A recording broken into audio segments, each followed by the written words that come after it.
আসসালামু আলাইকুম। আমি চলে এসেছি নতুন ভিডিও নিয়ে।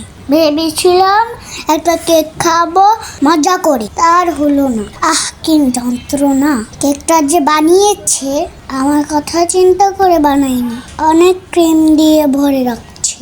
আমি তো এত ক্রিম খেতে পারি না, আমার কাছে ভালো লাগছে না, তাই ছে ফেলে দিচ্ছি।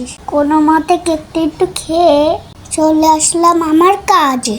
কাজ ছাড়া কি আমি থাকতে পারি? কাজ আমার করতেই হবে। কাজকে আমি ভীষণ ভালোবাসি। আমি যন্ত্র মেশিন হাতে নিয়ে নিলাম কাজ করার জন্য।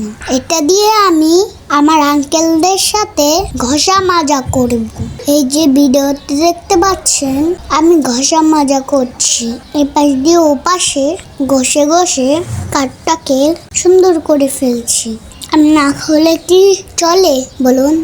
এই যে দেখতে পাচ্ছেন কত পরিশ্রম করছি। আপনাদেরকে একটু জানিয়ে রাখি, আপনারা যদি কাঠের দরজা, ফার্নিচার, খাট, ড্রেসিং টেবিল, আলমারি, showcase, dining table, sofa set এগুলো যদি বানাতে চান আমার আব্বুর সাথে যোগাযোগ করবেন। আর আপনার বাড়ির দরজাগুলো আমাদের থেকে নিতে পারবেন।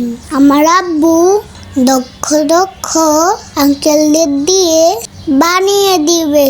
আমার আব্বুকে বলবেন আর টাকাটা দিয়ে দিবেন, তাহলেই আব্বু বানিয়ে দিবে। বাকিতে আবার কেউ নিতে আসেন না, আমার আব্বু কিন্তু দিবে না, বুঝছেন?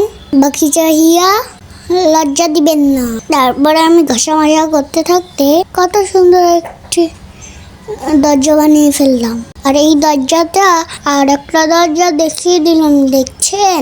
বাই বাই, আল্লাহ হাফেজ।